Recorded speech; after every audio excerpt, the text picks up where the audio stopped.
اور تیسری میں سمجھتا ہوں کہ ایک تو نیٹو کا رول ہے، ایک ہندوستان کی حکمت عملی ہے، اور اس کے ساتھ ساتھ ان کی دو ٹریک پالیسی ہے، امریکہ سے اور اسرائیل سے وہ قربت بڑھا رہے ہیں۔ اور ایوب صاحب نے بالکل ٹھیک کہا، سارک کے جو معاہدے کے ایوب صاحب دوسرے دن بش نے اعلان کیا کہ وہ ہندوستان کے ساتھ ٹیکنالوجی ارینجمنٹ ہے، وہ اسرائیل شامل نہیں تھا اس میں، صرف ہندوستان اور امریکہ، اور اسرائیل علیحدہ معاہدے میں شامل ہے ہندوستان کے ساتھ۔ تو یہ آپ نے ٹھیک کہا، سارک کے بعد وہ ایز اف تھا کہ کنڈیشنل تھا کہ پہلے آپ ایگریمنٹ کر لیں سارک کی، پھر ہندوستان کے ساتھ یہ معاہدہ ہو جائے گا، اور یہ بش نے اعلان میکسیکو سے کیا تھا نیکسٹ ڈے۔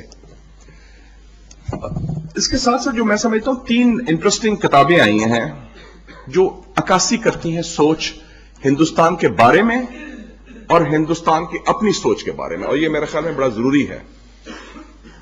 ایک کتاب آئی ہے جی خوشونت سنگھ، جو دانشور ہیں، جو کالمنسٹ بھی ہیں اور بڑے پرومیننٹ ہیں، انہوں نے لکھی ہے، پچھلے سال 3 کتابیں آئی ہیں، دا and of India question mark, Hindustan کا خاتمہ سوال کے ساتھ، اور وہ کہتے ہیں کہ ہندوستان خطرے میں ہے، اور بقول ان کے کہ یہ ملک ٹوٹ سکتا ہے اگر یہ ہندوتوا، ہندو انتہا پسندی قائم رہی، اور اس سے جو اقلیتیں ہیں خاص طور پہ مسلمان، عیسائی، سکھ اور جو وہ شودر ہیں ان کو خطرہ پڑ سکتا ہے۔ اور انہوں نے ذکر کیا ہے گجرات کے معاملات کا، انہوں نے ذکر کیا ہے سن 84 میں جو سکھوں کا قتل عام ہوا، جب 48 گھنٹے میں کوئی 7000 سکھ مار دیے گئے تھے دلی میں مسز گاندھی کے قتل کے بعد، اور انہوں نے وہ بھی مینشن کیا ہے جو ایک عیسائی مشنری تھے گراہم سٹینز آسٹریلیا کے، ان کو ان کے 2 چھوٹے بچوں کو زندہ جلا دیا گیا تھا ہندو انتہا پسندوں نے، اور اس کی کوئی اس کے بارے میں انکوائری بھی نہیں ہوئی۔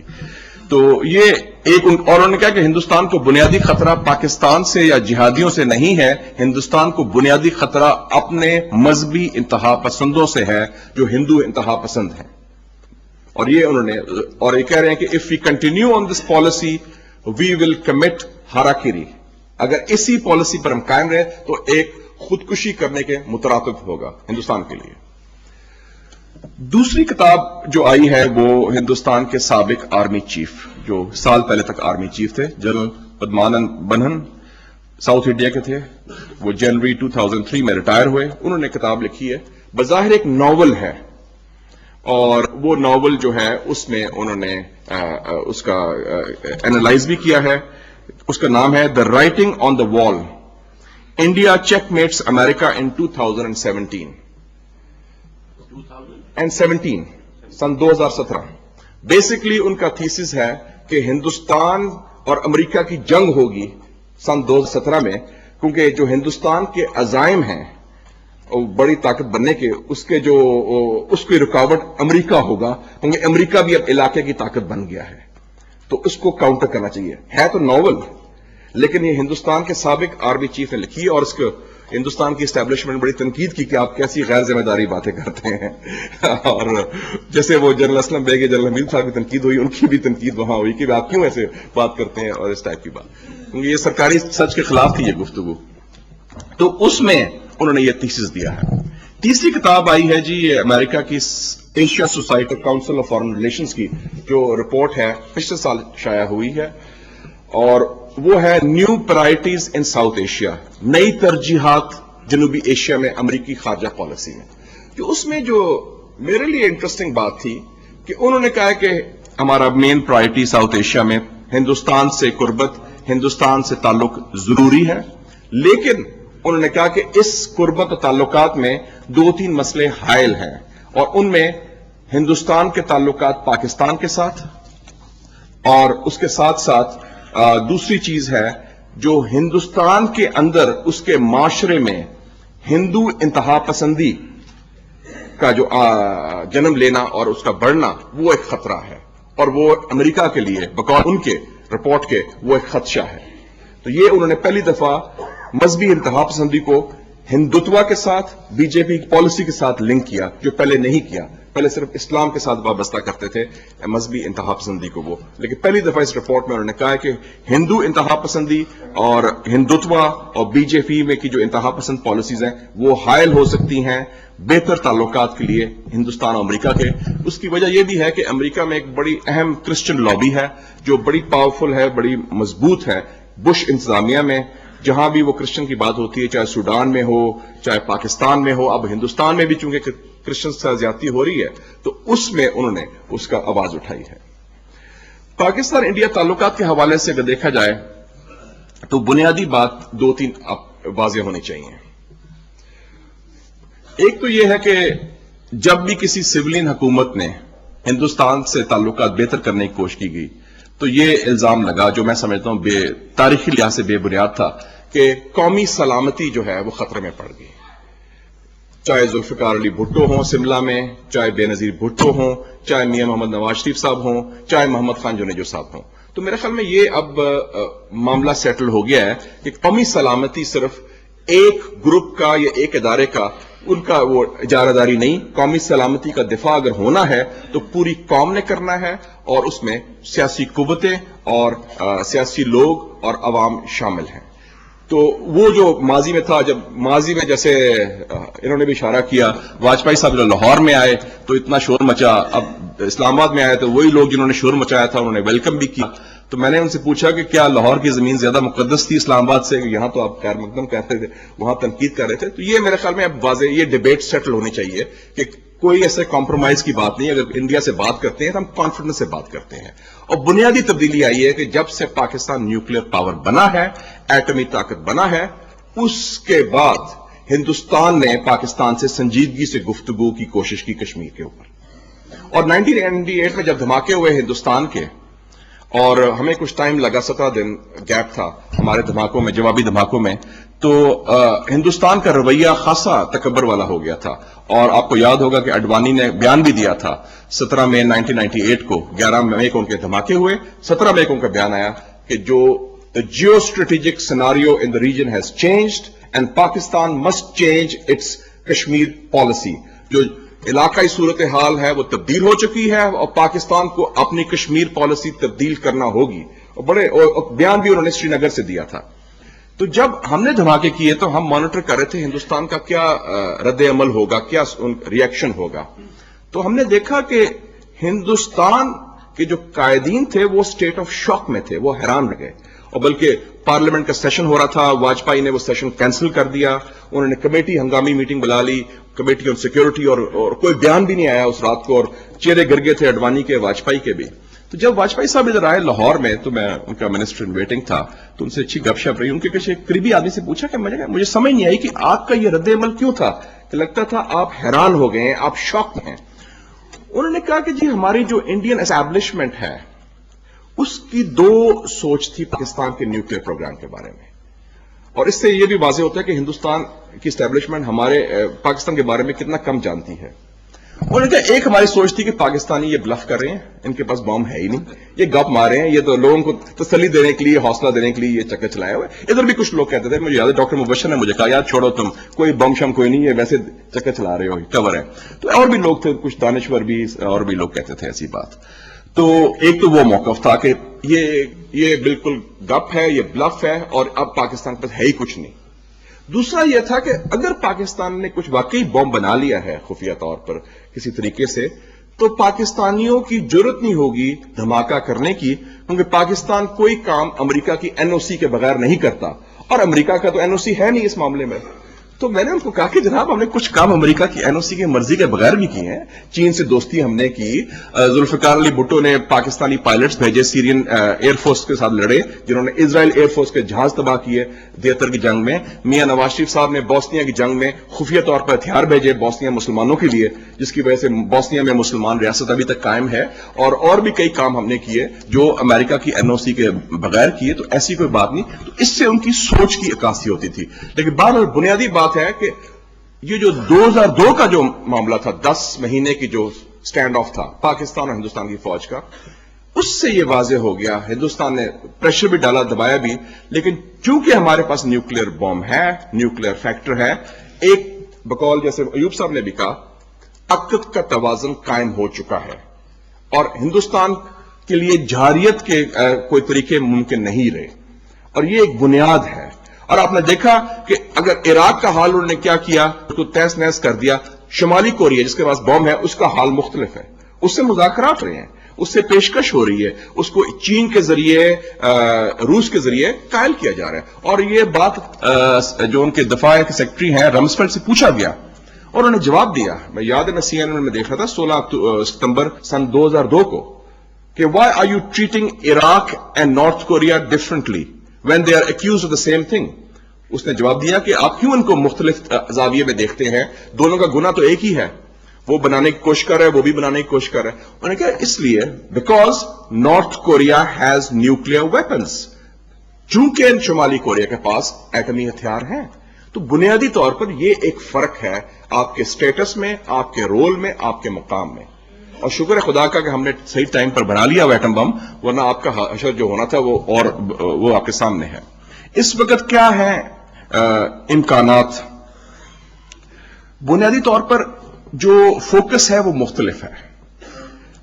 امریکہ چاہتا ہے کہ اس وقت ٹینشن کم ہو, مسئلہ کشمیر حل کرنے میں وہ انٹرسٹڈ نہیں.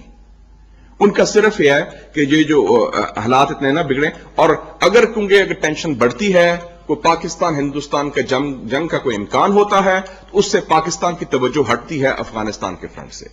فوکس ان کا افغانستان ہے. سو امریکہ صرف چاہتا ہے کہ کچھ امن قائم رہے, استحکام قائم رہے, ٹینشن کم ہو, ٹیمپریچر کم ہو. مسئلہ کشمیر کا حل نہیں چاہتا. ہندوستان کا صرف یہ ہے کہ وہ تعلقات معمول پر لائے جائیں, نارملائزیشن آف ریلیشنز, لیکن سٹیٹس کو کشمیر میں قائم رہتے ہوئے جو LOC کا ہے. پاکستان کا ظاہر ہے کہ ہم چاہتے ہیں کہ کشمیر کا مسئلہ حل ہو, اور حل اس طریقے سے ہو کہ جو سٹیٹس کو ہے LOC لائن آف کنٹرول وہ تبدیل ہو اور کشمیری عوام کو اپنا حق ملے. تو یہ بنیادی جو ہے یہ تضادات ہیں. اس میں آگے کیسے ہوگے, کیا توقعات ہم رکھ سکتے ہیں؟ میں سمجھتا ہوں کہ ہندوستان نے ایک بنیادی فیصلہ کرنا ہے. گیند جو ہے وہ ہندوستان کے کورٹ میں ہے. دا بال از انڈیاز کورٹ. وہ کیا فیصلہ کرتے؟ دو بنیادی فیصلے انہوں نے کرنے ہیں. نہرو نے جہاں انہوں نے بڑے کارنامے بھی کیے ہندوستان کی سیاست کے لیے, ہندوستان کی جمہوریت کے لیے اور ہندوستان کی معیشت کے لیے, خارجہ پالیسی میں انہوں نے دو بڑے مسئلے چھوڑ گئے ہندوستان کے لیے. ایک کشیدگی چین کے ساتھ, ایک کشیدگی پاکستان کے ساتھ. اور جو چین کے ساتھ کشیدگی ہے وہ ہندوستان نے اب کافی حد تک قابو ڈال لیا اور اس کو کم کر دیا ہے اور ایکسپٹ کر لیا تبت کا بھی سلسلہ جو ہے. لیکن پاکستان کے ساتھ چونکہ کشمیر پر انہوں نے کمٹمنٹ دی تھی, وہ کمٹمنٹ پوری نہیں ہوئی. اس کے عوض یہ جنگیں بھی ہوئیں, کشیدگی بھی جاری رہی اور تعلقات معمول پر نہیں آئے. تو یہ ہندوستان کی اسٹیبلشمنٹ نے فیصلہ کرنا ہے. اور میں سمجھتا ہوں کہ اس میں واجپئی کو میں سمجھتا ہوں کہ وہ ایک اسٹیٹسمین ہے, اس میں ویژن ہے. اگر کوئی ڈیل کر سکتا ہے آنریبل تو وہ واجپئی میں وہ ہے کیپیسٹی شاید, اگر اس کو کرنے دیا جائے ان کی اپنی اسٹیبلشمنٹ کی طرح سے, کہ کیا وہ پاکستان سے واقعی اچھے تعلقات چاہتے ہیں جس کی بنیاد برابری ہو, انصاف ہو, اور اس بنیاد پر کہ وہ اعتراف کریں کہ انہوں نے غلط پالیسیاں کشمیر میں اپنائی اور کشمیر میں جو مظالم ڈھارے ہیں اس کا خاتمہ ہو. اگر جنرل شیرون کہہ سکتا ہے, اسرائیل کا وزیر اعظم, کہ ہم سے غلطیاں ہوئی فلسطین میں اور ہمیں جو جوئش سیٹلمنٹس ہیں ان کو ختم کرنا پڑے گا اگر ہم پائیدار امن چاہتے ہیں, اگر فلسطینیوں سے ہم اکٹھے رہنا چاہتے ہیں.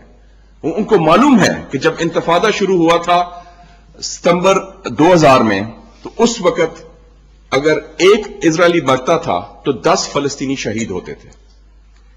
3 سال 3.5 سال کے بعد اگر ایک اسرائیلی مر رہا ہے تو 2 فلسطینی شہید ہو رہے ہیں. ریشو فرق پڑ گیا ہے, کیونکہ سوسائڈ بامبر کا کسی کے پاس کوئی جواب نہیں. یہ ایٹم بم سے بھی خوفناک ہتھیار ہے. نہ امریکہ, نہ برطانیہ, نہ اسرائیل. اور اس لیے وہ اب دیکھ رہے ہیں, اور اسرائیل چھوٹا سا ملک ہے, 60 لاکھ آبادی ہے, جس میں 12 لاکھ تو ہیں عرب جو ان کے ویسے ہی خلاف ہیں, تو 48 لاکھ یہودی رہ گئے. تو اس چھوٹے ملک میں, اور آپ نے دیکھا کہ پچھلے مہینے میں ان کی جو ایئر فورس تھی اس کے 27 پائلٹس نے کہا کہ ہم بمباری نہیں کریں گے مقبوضہ علاقوں کی, کیونکہ اس میں عام آدمیوں کا قتل عام ہوتا ہے. کل بھی بچے شہید کیا انہوں نے. تو یہ ایک بڑی تبدیلی آ رہی ہے. اسرائیل کو دباؤ اندر سے ہو رہا ہے, تو وہ ہندوستان کو بھی دباؤ اندر سے ہے, کیونکہ وہ کشمیری عوام کی جدوجہد کی وجہ سے جو انہوں نے خود شروع کی, ہم سے NOC نہیں لیا. اگر کوئی سمجھتا ہے کہ ہم سوئچ آن کر کے سوئچ آف کر کے بند کر سکتے, ممکن نہیں. 1972 سے لے کر 1989 تک ہم کشمیر کو بھول چکے تھے. ہم نے کشمیر کا ذکر نہیں کیا, ہم نے کوئی اس کا بات نہیں کی. وہ تو خود انہوں نے شروع کیا, اس کی پھر ہم نے سپورٹ کی, جو ہمارا ایک اخلاقی اور قانونی فرض بھی تھا انڈر یونائٹڈ نیشنز ریزولوشنز. تو بنیادی بات ہے کہ ہندوستان نے یہ فیصلہ کرنا ہے, اور میں سمجھتا ہوں کہ یہ مسئلہ کشمیر سے بات نہیں, ہندوستان پاکستان کے تعلقات میں بنیادی رویہ کیا ہے آپ کا. میرے سے بات ہو رہی تھی آئی کے گجرال صاحب کی اور ان کے دانشور کی, سیمینار تھا دلی میں کہ کشمیر مسئلہ حل ہو جائے سب ٹھیک ہو جائے گا. میں کہ نہیں, کشمیر سے بڑا آپ کا جو رویہ ہے پاکستان کی طرف, آپ بڑے دل سے چلیں. کشمیر تو ایک مسئلہ ہے, سیاسی مسئلے طے بھی ہو, تصفیہ بھی ہو جاتے ہیں. آپ کا بیسک ایٹیچیوڈ ہے بلی آن دا بلاک, کہ ہم چودھری ہیں اور ہمیں آپ یس سر کہیں. لیکن وہ ہم سے ممکن نہیں. مسز گاندھی نے جب فتح کیا تھا ڈھاکہ بنگلہ دیش, انہوں نے 19 دسمبر سن 71 میں اپنی پارلیمنٹری پارٹی کو بیان دیا تھا کہ ہم نے 1000 سال کا بدلہ لے لیا ہے. میں نے سیمینار میں کہا کہ 1000 سال کا کس طرف اشارہ تھا. مسز گاندھی تو کوئی ہندو انتہا پسند نہیں, نہرو کی بیٹی ہیں, سیکولر ہیں, کانگریسی ہیں. پاکستان کو بنے تو 24 سال ہوئے ہیں, 71 تک تو 24 سال. 1000 سال کا ان کا ذکر کہیں تاریخ کی طرف تو نہیں تھا, کہیں مغلوں کی طرف تو نہیں تھا, کہیں غوری صاحب کی طرف تو نہیں تھا, محمد بن قاسم کی طرف تو نہیں تھا. سو ظاہر ہے ان کے ذہن میں یہ ہے کہ ہم نے 1000 سال کا بدلہ لے لیا. تو میں نے کہا جب آپ ہمسائے سے کیا توقع رکھتے ہیں کہ جب آپ مشکلات میں ہوں آپ کی مدد کی جائے, نہ کہ ان کو اور رگڑا دیا جائے. میں کہ جب آپ مشکل میں تھے 62 میں, چائنا سے آپ کی لڑائی ہوئی, ہم نے آپ کی پیٹھ میں چھری نہیں ماری, ہم نیوٹرل رہے. ابھی تک لوگ ایوب خان کو معاف نہیں کرتے اس بات پر, لوگ کہتے ہیں ہمیں فائدہ اٹھانا چاہیے تھا, لیکن ہم نے اچھے ہمسائے کا ثبوت دیا.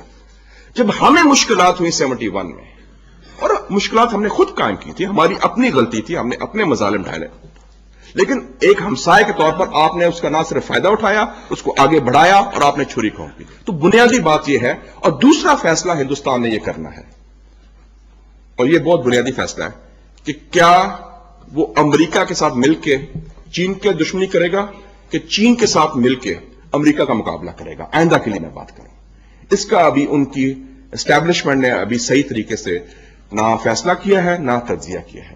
اس پر ڈیپینڈ کرے گا کہ کیا علاقے میں پائیدار امن قائم ہوتا ہے یا نہیں قائم ہوتا. آخری بات میں کرنا چاہوں گا, یہ جو نیوکلیر کے سلسلے میں ہوئی ہے, میں نے ذکر بھی کیا تھا. آپ ایک اور چیز دیکھیں جی کہ میں سمجھتا ہوں کہ پاکستان نے اگر کوئی پریشر جو آئیں گے آتے رہیں گے, ہمارا نیوکلیر پروگرام ہم نے کسی مرضی سے شروع تو نہیں کیا تھا, وہ ہوگا. اس کو ریزسٹ کرنے کے لیے سب سے بڑی بات ہے کہ ہماری پارلیمنٹ, ہماری سیاسی قوتیں. ہم نے ہمیشہ قومی سلامتی کو ایک فوجی زاویے میں دیکھا ہے. پاکستانی فوج, ایٹم بم, ٹینکس, میزائلز, یہ صرف قومی سلامتی کے صرف ضامن نہیں ہو سکتے. موجودہ دور میں جمہوریت, پارلیمنٹ, سیاسی قوتیں, human rights, rule of law, آئین, صوبائی خود مختاری, یہ ضامن ہوتے ہیں قومی سلامتی کے. نیشنل سیکیورٹی کو ہمیں ری ڈیفائن کرنا پڑے گا. ترکی کی پارلیمنٹ دیکھیں, ترکی ایک سیکولر ملک ہے, اتا ترک کا فوج بہت سٹرونگ ہے, ہم سے زیادہ سٹرونگ ہے, زیادہ آرگنائزڈ ہے, امریکہ کے زیادہ قریب ہے کیونکہ وہ نیٹو کے ممبر ہے. جب جنگ شروع ہونی تھی عراق کی, امریکہ نے کہا ہمیں ان کو کہ آپ فوج لیں ہماری. ٹرکش پارلیمنٹ نے ووٹ دیا آرمی کے سپورٹ کے ساتھ, انہوں نے کہا جی ہم ریجیکٹ کرتے ہیں. $26 بلین ان کو آفر ہوئے, انہوں نے کہا نہیں ہم لیں گے, ہم امریکن فوج کو آنے نہیں دیں گے, یہ ہمارے قومی مفاد میں نہیں ہے. اور پارلیمنٹ کا فیصلہ تھا. امریکہ نے کیا کیا, انہیں اسی تنخواہ پر کام کیا, کیا کر لیں گے وہ, اتنا تو نہیں ہے امریکہ کتنا پاورفل ہے. سو یہ بنیادی بات ہے. ادھر دیکھیں ایک بندہ بیٹھا ہوا ہے, آپ سفید داری کی بات کرتے ہیں, آیت اللہ علی سستانی عراق میں, اس نے ایک بیان دے دیا کہ یہ جو الیکشن ہو رہے ہیں امریکہ کے ٹائم ٹیبل جمہوریت کی بحالی کے لیے سن 2005 وہ قبول نہیں ہے. آپ کو وہ بی ڈی سسٹم ہے ایوب خان والا کہ وہ نامنیٹ کرے بھی پھر وہ الیکشن ہوگا, کیونکہ الیکشن اس سال کا ہے, ڈائریکٹ الیکشن ہو. اتنی کھلبلی بچی کہ وہ بریمر کو جانا پڑا بش کے پاس کہ اب کیا ہوگا. ایک آدمی جس کے پاس فوج نہیں ہے, مورل اتھارٹی ہے, لیڈرشپ یہ ہوتی ہے کیونکہ عوام کی سپورٹ ہے ان کے پاس. تو آپ حزب اللہ کا دیکھ لیں تو یہ کوئی یرکنے کی ضرورت نہیں. یہ بات ٹھیک ہے کہ خوف کسی پالیسی کی بنیاد نہیں ہو سکتی, اور خوف اگر کریں گے تو پھر آپ آگے نہیں بڑھیں گے. وہ تو آپ بولیے, وہ آپ کے سر پر چڑھے گا. آپ سٹینڈ لیں. اس وقت آپ کو امریکہ کی ضرورت ہے. بش نے اگر الیکشن جیتنا ہے تو اسامہ بن لادن کو پکڑنا پڑے گا, اس کو افغانستان کو استحکام کرنا پڑے گا. ان کی حکمت عملی پاکستان کی فوج اور مشرف کے بغیر آگے نہیں چل سکتی. اس وقت ان کو پاکستان کی زیادہ ضرورت ہے بنسبت ہمیں. اگلے 2 سال کے لیے میں بات کر رہا ہوں. اور کل جو کمیشن اناؤنس کیا ہے بش نے انٹیلیجنس کے اوپر اور یہ نیوکلیر ویپنز پر, اس میں نام لیا ہے انہوں نے ایران، نارتھ کوریا، لیبیا اور افغانستان، کہ لیبیا اور افغانستان کہ ان کے معاملات، اور عراق کے اوپر تو ہوا ہی ہے، ان کے معاملات کو تفتیش کریں گے، اور کسی ملک کا نام نہیں ہے۔ امریکنز کے کوئی اصول پسند نہیں، ان کا کوئی دین ایمان نہیں، وہ جہاں ہوتا ہے ان کی ضرورت وہ بھی نظریہ ضرورت کے تحت کام کرتے ہیں جیسے ہم لوگ کام کرتے ہیں، کوئی ایسی بات نہیں ہے۔ بات یہ ہے کہ وہ ایک پاور ہے، آپ کے پاس بڑی قوت ہے، آپ کی سٹینڈنگ ہے، آپ نے دانے مکے نہیں ہوئے، آپ سٹینڈ لیں، قائم رہیں اور پولیٹیکل فورسز کو ساتھ لے کے چلیں، اور اپنے خود بھی اپنا قائم رہنا چاہیے۔ اور میں سمجھتا ہوں فائنلی یہ جو سلسلہ ہوا ہے اس میں افسوسناک بات یہ ہے کہ ہمارے جو مسلم برادرز ہیں وہ ایسی کی بات ہوئی، ہمیں بات صحیح کرنی چاہیے۔ یہ آغاز ہوا جب ایران اور لیبیا نے گھٹنے ٹیکے اور وہ کلیپس ضرور ہوئے، اور یہ ہمیں تسلیم کرنا چاہیے ہمارے نام انہوں نے دیے، اور ان سے پھر انویسٹیگیشن شروع ہوئی، انہوں نے توبہ بھی کر لی، معافی بھی مانگ لی، اور کہا جی ہمیں، اور پھر انہوں نے کہا تمہیں کچھ نہیں کہا جائے گا، اور پھر وہ معاملہ آگے چلا۔ اسے بھی ہوا۔ فائنلی میں کہتا ہوں کہ ایک ماڈل ہے، آخری بات، اس جنوبی ایشیا کے لیے مڈل ایسٹ کا ماڈل دیکھ لیں۔ 3 فریق تھے، عرب ممالک، اسرائیل اور فلسطین۔ 79 میں کیمپ ڈیوڈ معاہدہ ہوا، انہوں نے مصر کو علیحدہ کیا اور کہا کہ یہ فلسطین کا مسئلہ حل ہو جائے گا، وہ اور بگڑ گیا ہے۔ یہاں بھی 3 فریق ہیں، پاکستان، کشمیری اور ہندوستان۔ اگر کوئی بائی پاس کرے گا، ہندوستان کی اسٹریٹجی ہوگی کہ وہ علیحدہ معاہدہ کر لے کل جماعتی حریت کانفرنس سے، پاکستان کو بائی پاس کر کے، وہ امن قائم نہیں ہوگا۔ اور ہم افغان جہاد کی غلطیاں یہاں نہ دہرائیں، اے پی ایچ سی کو تقسیم نہ کریں، ان کو اکٹھا کریں کشمیری قیادت کو، اور ان کو اعتماد میں لیں، ان کو پر اعتماد کریں بھی، اور پھر ہی آگے بات بنے گی۔ اور مجھے خوشی ہے کہ یہ آپ نے انیشیٹو لیا۔ I am very grateful to you sir, and thank you again. میں ایک مرتبہ پھر شکریہ ادا کرتا ہوں سینیٹر سید مشاہد حسین صاحب کا کہ وہ خاص طور پر اسلام آباد سے اس پروگرام کے لیے تشریف لائے، ان کا بہت بہت شکریہ۔ اب میں درخواست گزار ہوں جنرل ریٹائرڈ حمید گل صاحب سے کہ وہ تشریف لائیں اور اپنے خیالات کا اظہار فرمائیں۔ بسم اللہ الرحمن الرحیم۔ محترم جناب ڈاکٹر اسرار احمد صاحب، معزز مہمان گرامی اور بہت ہی خوبصورت لوگوں، ایک خوبصورت شخص، ابھی مجھے ایک نام تو نہیں بتایا انہوں نے، سعید قریشی صاحب، جی توفیق قریشی صاحب ایک سوال دے کے گئے تھے، مشاہد صاحب سے بھی تھا، مجھ سے بھی تھا، بیشتر اس کے کہ میں بات کروں، ان کے سوال کا جواب دینے کی کوشش کروں گا۔ وہ یہ کہ یہ جو شوکت عزیز صاحب تھے وہ کیوں گئے تھے وہاں پہ، اور وہ کیمپ ڈیوڈ پہ جانے سے پہلے وہاں پہ پھر آپ کو معلوم ہے کہ ہمارے صدر صاحب کے ساتھ 2 ہی آدمی گئے تھے، شوکت عزیز صاحب اور شریف الدین پیرزادہ صاحب، جب کیمپ ڈیوڈ کے اندر ملاقات ہوئی۔ کیمپ ڈیوڈ وہ جگہ ہے جہاں کا جو میٹنگ ہوتی ہیں ان میں ریکارڈ نہیں رکھا جاتا، چنانچہ کیمپ ڈیوڈ میں ان لوگوں سے ملا جاتا ہے جب ریکارڈ رکھنا مقصود نہیں ہوتا۔ مجھے انفارمیشن کوئی نہیں ہے، لیکن کیونکہ سوال آپ نے پوچھا ہے تو اس کا جواب دینے کی کوشش کروں گا۔ دیکھیں، پاکستان کی وہ امداد کر رہے ہیں، اگرچہ وہ کافی نہیں، ابھی انہوں نے $700 ملین دیے، لیکن وہ مشروط ہے کیونکہ اپنے آئین کے پابند ہیں، اور آئین ان کا ایک پریسلر لا جس کو کہتے ہیں پریسلر امینڈمنٹ، اس کے مطابق وہ پریزیڈنٹ آف امریکہ کو اپنی کانگریس کو ایک سرٹیفکیٹ دینا پڑتا ہے کہ اس ملک کو دی جائے امداد یا نہ دی جائے۔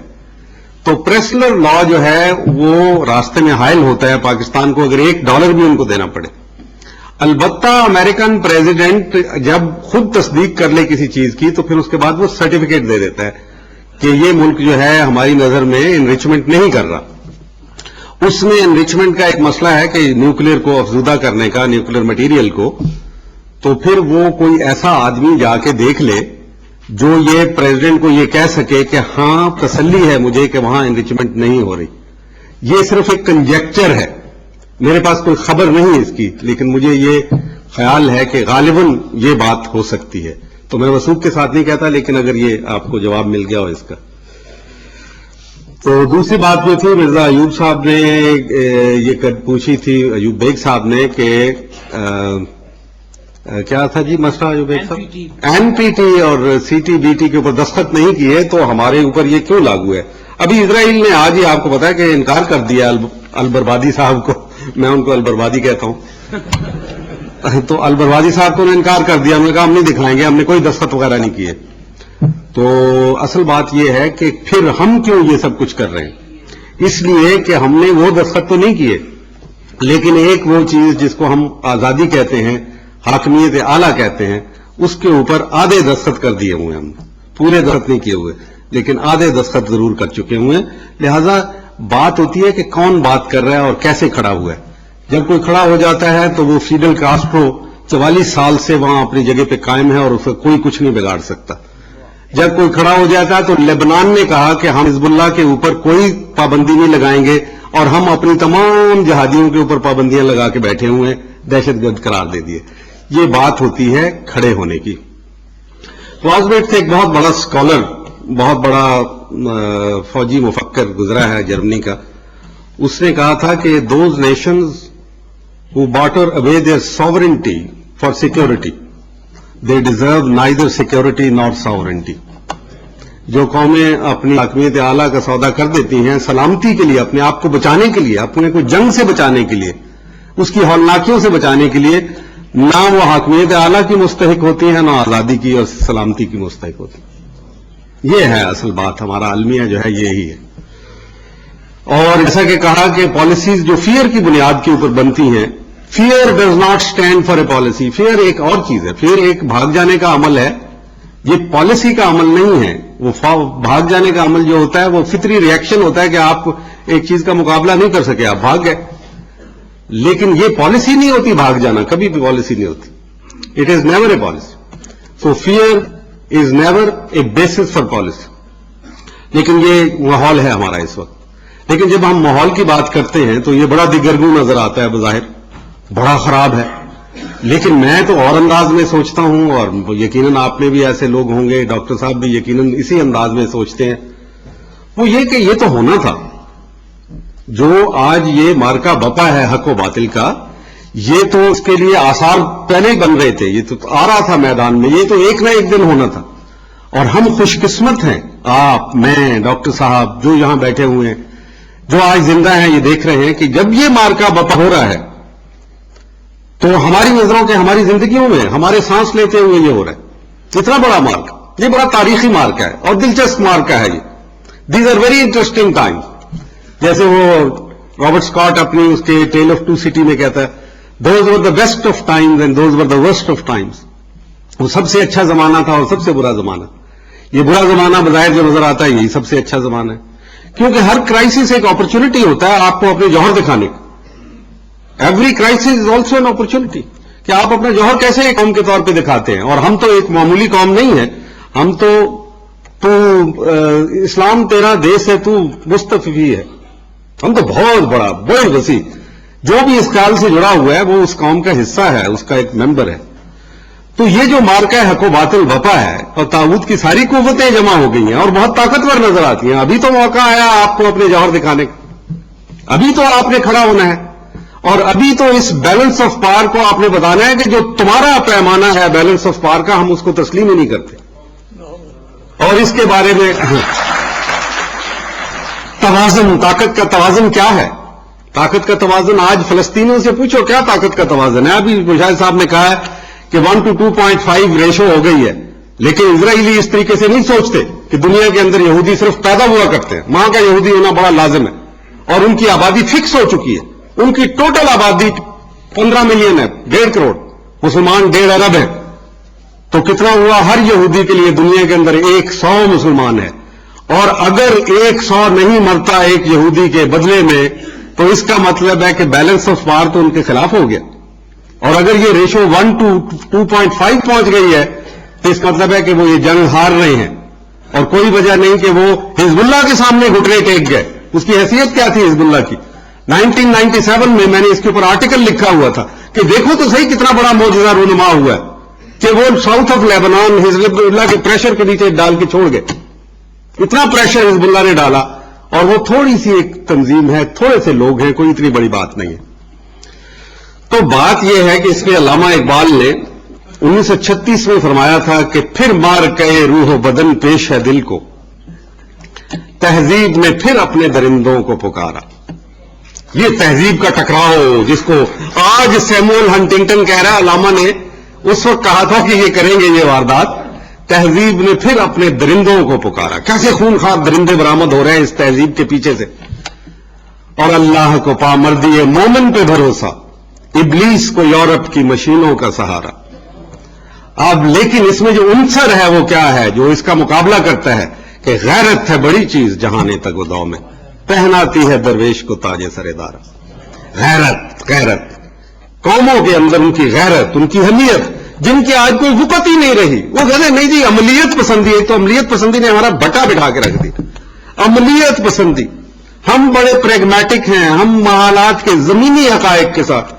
جو قومیں زمینی حقائق کے اوپر زیادہ نظر رکھتی ہیں وہ زمین کے ساتھ چمٹ کے رہ جاتی ہیں، اور ہم زمین کے ساتھ چمٹ رہے ہیں. ہمارا المیہ یہ ہے، اور اللہ تعالیٰ اس کے اوپر بہت خفا ہوتے ہیں کہ جب تمہیں پکارا جائے گا تو کیا زمین کے ساتھ چمٹ جاؤ گے؟ کیوں ڈاکٹر صاحب آپ فرمائیے گا اس کو. کیا پھر تم اس وقت تمہیں جب یہ مظلوم لوگ پکاریں گے، جب مارکا بنے گا تو کیا زمین کے ساتھ چمٹ جاؤ گے؟ تو یہ ہم زمین کے ساتھ چمٹ کے یا زمینی حقائق کو دیکھتے ہیں. زمینی حقائق بدلنے ہوں گے ہمیں. ہم نہیں تسلیم کرتے زمینی حقائق کو.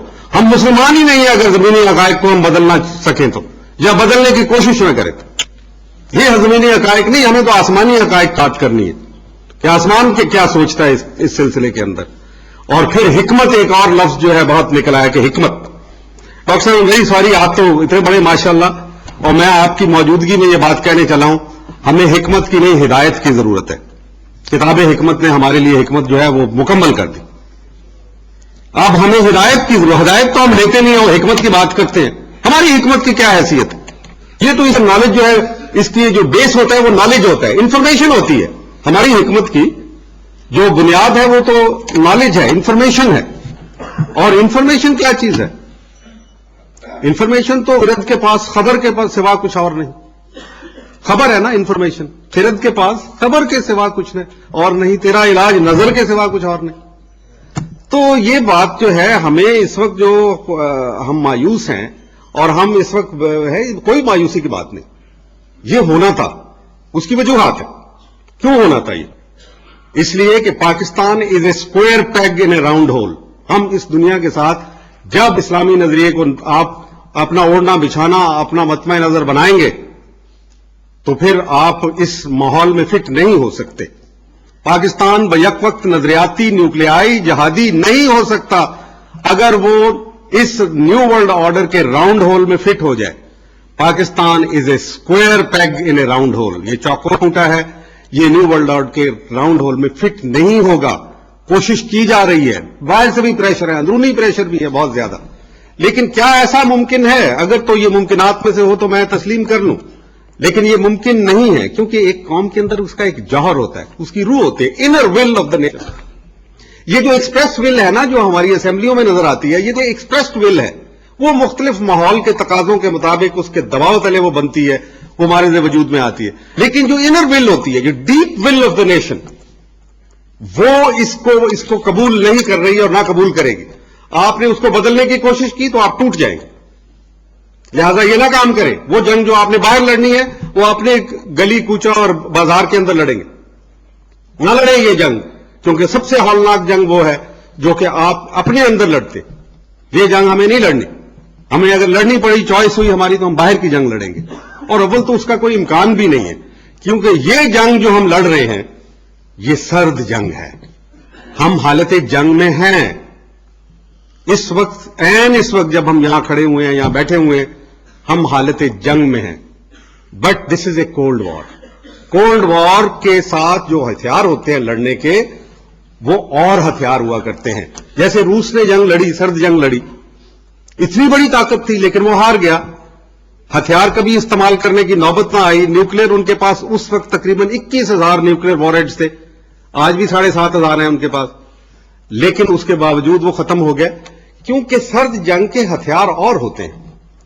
اس کے اندر ایک تو ایک قوم کا اپنا جذبہ ہوتا ہے، اس کی یکجہتی ہوتی ہے، اس کی ڈائریکشن، ہسٹورک ڈائریکشن ہوتی ہے، اس کا کس راستہ، اس کی منزل کا تعین کیا کیا ہوا ہے اس قوم نے. اور دوسری بات یہ ہے کہ اس کے جمہوری ادارے ہوتے ہیں. جمہوری اداروں کا مقصد یہ ہوتا ہے کہ قوم کی وہ ول جو ہے، وہ اس کا ارادہ، وہ اس کا جذبہ، اس کا اظہار اداروں کی شکل میں ہوتا ہے. کون سے ادارے؟ سب سے پہلے آپ کا آئین اور اس کا محافظ ایک صدر جو آئین کا پابند ہے. اس کے بعد آپ کی کابینہ اور وزیر اعظم. اس کے بعد آپ کی پارلیمنٹ. اس کے بعد آپ کی آزاد عدلیہ. پھر آزاد پریس اور پھر سول سوسائٹی. یہ 4 حصار ہوتے ہیں سرد جنگ کے. یہ 4 حصار، یہ 4 دفاعی لائنیں جو ہیں یہ موجود ہوتے ہیں. لیکن وہ 4 دفاعی لائنوں کو کیسے توڑا گیا؟ اس دور میں نہیں، اس سے پہلے بھی. جب ایمل کانسی کو پکڑ کے دے دیا گیا، جو رمزی یوسف کو پکڑ کے دے دیا گیا، تو پھر ملا ضعیف کو بھی تو پکڑ کے دینا ہی تھا نا کسی نے. پھر کس سے کسی کا کیا گلا؟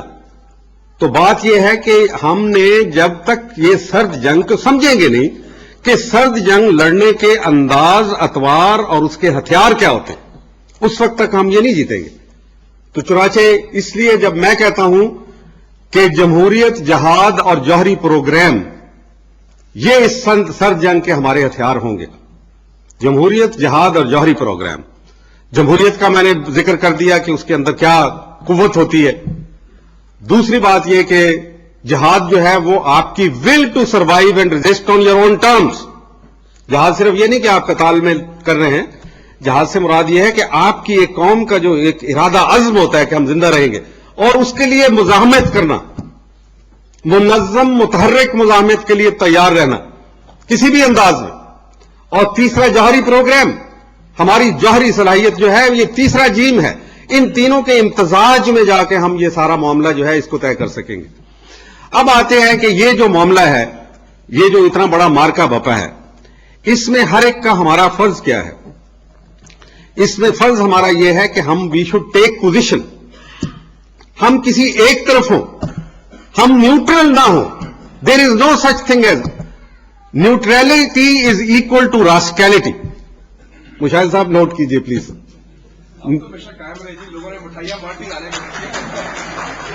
نیوٹرلی از راسکیلٹی. جب جو نیوٹرل ہوتا ہے نا وہ کوئی چیز نہیں. مجھے تو only dead are neutral. Doctor صاحب کیا قرآن اجازت دیتا ہے اس کی؟ اللہ تعالیٰ اجازت دیتا ہے کہ آپ نیوٹرل ہو جائیں حق و باطل کے مارکے میں؟ حق کا ساتھ دینا ہوتا ہے. آپ جو ٹوٹے چاہے چاہے دوسری طرف کھڑے ہو جائیں، بیچ میں نہ کھڑے ہو. چاہے کھڑے بش کے ساتھی بن جائیں، شیرون کے ساتھی بن جائیں، واجپئی کے ساتھی بن جائیں، لیکن یہ کہ ہمیں پھر گول مول چکر مت دے. یہ جو آج کل ہمارا یہ سلسلہ شروع ہو گیا نا کہ ہم نیوٹرل کر کے تھوڑا سا ادھر سے بھی بچا کے ادھر سے بھی بچا کے، درمیان کی بات نہیں. We have to take position now. اس مارکے میں سب سے اہم بات جو میرے آپ کے لیے وہ یہ ہے کہ we have to take position. اور پوزیشن ٹیکنگ بہت امپورٹنٹ ہے. جب ملا عمر کے پاس گیا یہ آخری دفعہ لوگ، اور انہوں نے کہا کہ یہ تمہارے حق میں بہت برا ہوگا، تمہارا یہ ہوگا وہ ہوگا، اس نے بڑی خوبصورت بات کی. اس نے کہا دیکھیں بات سنیں، ہمیں معلوم ہے کہ ہمیں تباہ کر دیں گے، اور آپ اتنے بہت فکر مند نظر آتے ہیں ہمارے لیے، تو میں نہیں جانتا کہ میری حکومت چلی جائے گی جس کے لیے آپ ایڑی چوٹی کا زور لگاتے ہو. میں جانتا ہوں کہ میں دربدر ہو جاؤں، میرے بچے جو ہیں تباہ ہو جائیں گے، میرا ملک ریزہ ریزہ ہو جائے گا. لیکن یہ جو بدماشی ہم دیکھ رہے ہیں اس کے اوپر کسی نے تو کھڑے ہونا ہے. اور میں نے فیصلہ کیا ہے کہ یہ اللہ رسول کا حکم مانوں یا میں تمہارا حکم مانوں، میں اس کے حکم کے اوپر کھڑا ہو رہا ہوں. تو کیا پھر شکست دے دی اس کو شکست؟ یہ مار کے کبھی جیتے نہیں جاتے، نہ وہ ہارے گا نہ یہ جیتیں گے. اور جب ایک اسٹیبلش پاور، اتنی بڑی پاور، اب کل ہی کی بات ہے، مشاہد صاحب نے بھی اس کا ذکر کیا، نیٹو کو بڑھائیں، اور سیکرٹری جنرل نیٹو کا جو پیغام تھا وہ بڑا دلچسپ تھا. اس سے کہا کہ اگر افغانستان میں ہم ہار گئے تو ہم کہیں کے نہیں رہیں گے. اور افغانستان میں ہارنا کیا ہے کہ طالبان واپس آ رہے ہیں. یہ ان کا پیغام ہے کہ طالبان واپس آ رہے ہیں. Is it that not what they saying? جو آپ کی کونسل ہے وہ بھی کہہ رہی ہے، وہ ڈینس ککس والی، وہ بھی یہی کہہ رہے ہیں کہ یہ تو طالبان واپس آ رہے ہیں. وہ نہیں ہارے، انہیں شکست نہیں ہوئی. یہ شکست کے پیمانے ان کے، شکست اور فتح کے اور ہیں، ہمارے اور. یہ نہیں ہاری جا سکتی جنگ سواری اس کا، کیونکہ امریکہ کی جو انہوں نے حملہ کیا اس کی کوئی اخلاقی بنیاد ہی نہیں ہے. اور یہ نیبراسکا سب مرین کے ساتھ، پولیرس سب مرین کے ساتھ اور ٹاماہاک میزائلز کے ساتھ جیتی والی جنگ نہیں، ہائی آلٹیٹیوڈ بمبر سے نہیں جیتی جائے گی. یہ کلیش آف ولز ہے. مقابلہ جو ہے اس کے اندر ولز کا ٹکراؤ ہے، کیونکہ وہ تو استعمال ہی نہیں کر سکتے. کہاں اپنے کس کے خلاف کریں گے ان کو؟ جب اب میں تو ان کے لیے ایک اور بڑی مشکل دیکھ رہا ہوں کہ جب ہر کانفلکٹ جو ہے جب اپنے آخری دور میں داخل ہوتا ہے تو پھر میز کے اوپر اس کا فیصلہ ہوتا ہے. لیکن انہوں نے اپنے آپ کو اتنا پھنسا لیا ہے کہ جب یہ چاہیں گے کہ ہم معاملہ کریں یہ سو کالڈ القاعدہ کے ساتھ, تو کس کے ساتھ بات کریں گے؟ کون ملے گا ان کو جو میز کے اوپر آ کے ان کے ساتھ بیٹھ کے بات کرے گا؟ ان کے پاس تو وہ کوئی اینٹی موجود ہی نہیں ہے, ان کے سامنے کوئی اینٹی موجود ہی نہیں ہے جس سے بات کرے. فرض کیا کہ یہ کل کہتے ہیں کہ ہمیں بات کرنی ہے القاعدہ والوں کے ساتھ, کر سکیں گے؟ کیونکہ وہاں کوئی حکومت نہیں, کوئی ملک نہیں, کوئی چیز نہیں. اتنا ان ایکول مقابلہ اور اتنا دلچسپ مقابلہ کبھی تاریخ میں نہیں ہوا کہ جن کے ساتھ لڑ رہے ہیں ان کا نشان پتہ بھی نہیں ہے, ان کی شکلیں بھی معلوم نہیں ہیں, ان کی آوازوں کی بھی پہچان نہیں ہے, تھوڑا بہت کہیں کہیں کچھ اشارے ملتے ہیں. اتنا بڑا ابہام, اور آپ اندر سے ٹوٹ پھوٹ رہے ہیں, انگلیاں اٹھ رہی ہیں, بہت سارے ہنگامے ہو رہے ہیں, دنیا ساری کے اندر شور مچا ہوا ہے. تو چنانچہ القاعدہ کیا ہے؟ القاعدہ تو ایک فرینچائز ہے. ہر وہ شخص جو مزاحمت کرنے کا ارادہ رکھتا ہے آپ اس کے اوپر لیبل چپکائیں گے کہ یہ القاعدہ ہے. القاعدہ جیسے میکڈونلڈ برگر ہوتے ہیں, فرینچائز ہے دنیا کے اندر. جس نے کیا کہ جی ٹھیک ہے میں یہ بنا رہا ہوں, جو بھی امریکہ کی طاغوت کی طاقت سے ٹکرانا چاہتا ہے وہ القاعدہ ہے آج کے دور میں. میں سوری, یہ ضرور یہ تمہیدی باتیں تھیں, اس لیے میں نے سمجھا کہ میں یہ بات کر لوں. اب آتے ہیں جو موضوع ہے پاک بھارت تعلقات کا. اس کے اندر ہمیں دیکھنا ہے کہ تعلقات کی نوعیت کیا ہے.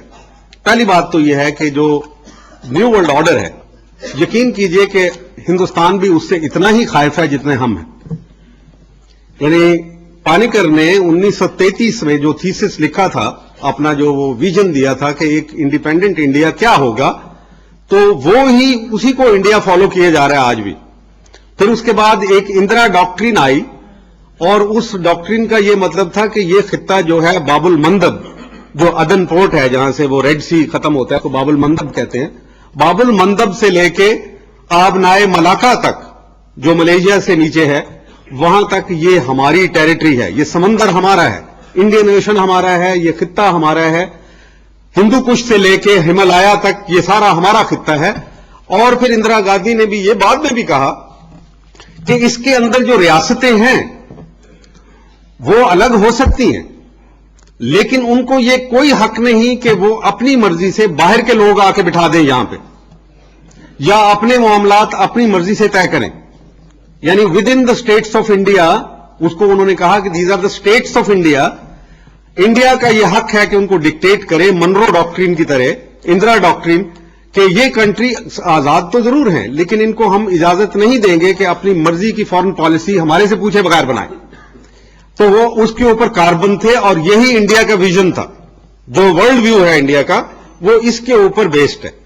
تو چنانچہ جس وقت پاکستان نے بغداد پیکٹ سائن کیا, اسی وقت نہرو نے کہا کہ تم نے باہر سے یہ ایلیمنٹ کو اس علاقے میں داخل کر دیا ہے, لہذا ہم کشمیر کا مسئلہ حل نہیں کریں گے. یاد ہے آپ کو اس نے یہ جواز پیش کیا تھا, کیونکہ پاکستان نے امریکہ کے ساتھ دوستی کا ہاتھ بڑھا لیا ہے, تو اس کا مطلب ہے کہ وہ ایک بڑی طاقت کو اس علاقے میں داخل کر رہا ہے باہر سے. اب ہم اس کو یہ مانیں گے نہیں, اس کے ساتھ معاملہ نہیں کریں گے. یہ بنیاد بنا نہرو کے انکار کی کہ ہم کشمیر کے اوپر تمہارے ساتھ جو ہمارے وعدے ہیں وہ ہم پورے نہیں کریں گے. تو آج جو اگر امریکہ یہاں آ بیٹھا ہے, افغانستان میں موجود ہے, اور آج یہ صورتحال بنی ہے کہ امریکہ یہاں پہ غلبہ حاصل کرنا چاہتا ہے, نیٹو کو داخل کرنا چاہتا ہے, اور سارے خطے کے ممالک کو تابع لا کے اپنی ہیجمنی میں, اپنے کنٹرول میں کرنا چاہتا ہے, تو اس کا سب سے بڑا سفرر کون ہوگا, سب سے بڑا نقصان کس کو ہوگا؟ خود ہندوستان کو ہوگا. ہندوستان کا جو ویژن ہے وہ ڈسٹارٹڈ ہو جائے گا. اس ماحول میں ہندوستان کی ایک مجبوری تھی,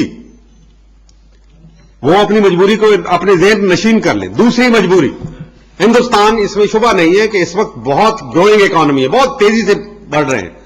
ان کا جو ریزرو ہے فارن ایکسچینج کے وہ $100 بلین کا ہدف کراس کر چکے ہیں. ان کی اکانومی 6 سے 7% کے درمیان بڑھ رہی ہے, بعض لوگ کہتے ہیں اس سے بھی زیادہ. لیکن ان کے پاس ایک بہت بڑی کمی ہے, ان کے پاس توانائی نہیں ہے, انرجی کے ذرائع نہیں ہے. صرف 2 آئل فیلڈ ہیں, ایک جس کو بامبے ہائی کہتے ہیں جو پاکستان کے جہازوں کی زد میں ہے, کسی وقت بھی ڈسٹرپٹ ہو سکتی ہے حالت جنگ میں, اور دوسرا آسام میں ایک جگہ ہے جس کا نام ہے گوہاٹی آئل فیلڈ، جو دارالخلافہ ہے آسام کا۔ آسام میں الفا کی بہت زبردست، United liberation front of Assam کی بہت بڑی ایک موومنٹ چل رہی ہے، سیپریٹسٹ موومنٹ ہے، وہ علیحدگی پسند ہے، وہ وہاں پہ وہ ڈسٹربڈ علاقہ ہے، لہذا نہ گوہاٹی اور نہ بامبے ہائی کوئی زیادہ سیکیور ایریاز ہیں۔ اور دوسری بات یہ کہ یہ دونوں مل کے ہندوستان کی موجودہ جو ضروریات ہیں اس کا صرف 30% پیدا کرتے ہیں، 70% اس حالت میں ان کو باہر سے منگوانا پڑتا ہے۔ جیسے جیسے اکانومی گرو کرے گی، آئندہ 3-4 سال میں اگر ان کو سینٹرل ایشیا کے سیکیور انرجی مینز نہ ملے تو اس کا نتیجہ کیا نکلے گا کہ ان کی اکانومی جو ہے کلیپس کر جائے گی۔ جب اکانومیز گرو کرتی ہیں تو ان کے پاس صرف ون وے اپ ہوتا ہے، دوسرا راستہ نہیں ہوتا۔ اکانومیز یا آگے بڑھتی ہیں یا وہ نیچے گرتی ہیں۔ They are like living organisms, کہ جیسے درخت بڑھتے ہیں یا پھر وہ ڈیکے کرتے ہیں۔ تو اکانومی کو اگر بڑھانا ہے انہوں نے تو پھر اس کا یہ مطلب ہے کہ سینٹرل ایشیا تک پہنچنے کا راستہ نکالا جائے جو پاکستان سے ہو کے گزرتا ہے۔ لیکن ان کی خواہش یہ ہے کہ وہ وایا سری نگر نہ جائے بلکہ سری نگر کو بائی پاس کر کے، کشمیر کو بائی پاس کر کے یہ لے لے۔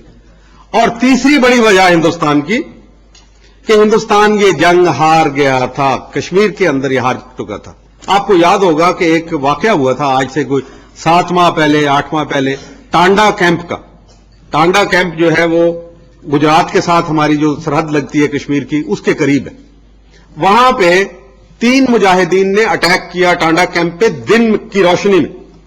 پورا کیمپ تھا، فوجی کیمپ ہے، وہاں پہ پورا بڑا بندوبست کیا ہوا تھا، اور اس کے نتیجے میں پہلا ایک مجاہد مارا گیا پہلی انکاؤنٹر میں، دوسرا گھس گیا، اس نے 6-7 بندے مارے اندر اور پھر وہ خود بھی مر گیا۔ ایک مجاہد جو تھا وہ زخمی ہو گیا اور 8 گھنٹے وہ چھپا رہا جھاڑیوں کے اندر زخمی حالت میں، اکیلا آدمی۔ اور وہاں پہ 4 جرنیل ان کے آ گئے، جب ان کو پتا چلا انہوں نے چھان چھون کے علاقہ صاف کر دیا اور پھر کہا کہ یہ اب تو سیکیور ہے، تو چنانچہ جنرل ہری پرساد جو ناردرن کمانڈ کا کمانڈر ہے، کور کمانڈر، ڈیو کمانڈر اور ایک اور ان کا جنرل، یہ سارے کے سارے وہاں پہ موقع دیکھنے کے لیے گئے تاکہ جوانوں کا مورال جو ہے اونچا کر سکے۔ لیکن اس اکیلے مجاہد نے جب یہ سارے آ گئے تھے اس زخمی حالت میں نکل کے ان کے اوپر حملہ کر دیا۔ یہ بہادری کی، شجاعت کی اتنی بڑی داستان اس نے رقم کی کہ میں بیان نہیں کر سکتا۔ اس میں ایک جرنیل زخمی ہو گیا، باقی بھی زخمی ہوئے اور وہ بھاگ گیا، کچھ اور مارے بھی گئے۔ بہرحال اس کے بعد ہری پرساد نے کہا اس کا ہمارے پاس کوئی حل نہیں۔ یہی بات ان کے ڈیفنس منسٹر جارج فرنینڈس نے کہی کہ اس کا ہمارے پاس کوئی حل نہیں۔ اور جب کسی چیز کا کوئی حل نہیں ہوتا تو اس کا مطلب ہے کہ آپ وہ جنگ ہار گئے۔ جیسے سٹنگر میزائل کا افغانستان میں کوئی حل نہیں جب روس کو ملا تو پھر روس کو وہاں سے نکلتے ہی بن پڑی۔ تو چنانچہ انڈیا یہ جنگ ہار چکا ہوا تھا۔ انڈیا امریکہ کے کیمپ میں نہیں جانا چاہتا، یہ میں بڑے وثوق سے بات کہہ رہا ہوں، کیونکہ انڈیا کی بہت سی مجبوریاں ہیں۔ پوائنٹ 1، انڈیا 45 سال تک سوشلزم کے جھنڈے تلے زندہ رہا ہے۔ نہرو کا فلسفہ جو تھا سوشلزم تھا، کیپٹلزم کی طرف وہ نہیں، اس کا جھکاؤ تھا سیاسی طور پہ، لیکن بنیاد جو ہے وہ بنیادی طور پہ کیپٹلسٹ امپیریلسٹ ہے۔ یہ ایک تضاد ہے، بہت بڑا تضاد ہے ان کے اندر۔ لیکن بہرحال ان کا سوشلسٹ جو ہے بہت پاورفل ہے۔ مانا کہ اس وقت مڈل کلاس ان کی 250 ملین لوگ ہیں، لیکن اس کا یہ مطلب ہے 750 ملین جو ہیں وہ بھوکے مرتے لوگ ہیں، 750 ملین، اور اس کا حل کیپٹلزم کے پاس نہیں ہے۔ امریکہ اور کا تمام امپیریلزم مل کے ان کے مسائل کا ان کی تشفی نہیں کر سکتا۔ تو میں نے ایک بہت شاہد صاحب آرٹیکل لکھا تھا کہ paradigm shift in South Asia, کہ پاکستان چائنا کی طرف جانے کی کوشش کر رہا ہے اور انڈیا جو ہے وہ امریکہ کے کیمپ میں گھسے گا یا نہیں، یا امریکہ جو اس کو خواہش کر رہا ہے کہ اس کو لائے۔ امریکن تمام تھنک ٹینک آج کہہ رہے ہیں کہ کسی نہ کسی طریقے سے انڈیا کو بیچ میں لایا جائے۔ اس کی وجوہات ہے، میں بیان کروں گا آپ کو، ساری بات آپ کی سمجھ میں آ جائے گی۔ چنانچہ اس میں نے کہا تھا کہ جب تک پاکستان میں انقلاب نہیں آتا، اور یقین انقلاب کا مطلب ہے اسلامی انقلاب، اس وقت ہمارا جو چائنا کے ساتھ تعلقات ہے یہ مصنوعی رہیں گے۔ وجہ یہ ہے کہ یہاں تو وڈیرا شاہی کا کنٹرول ہے نا،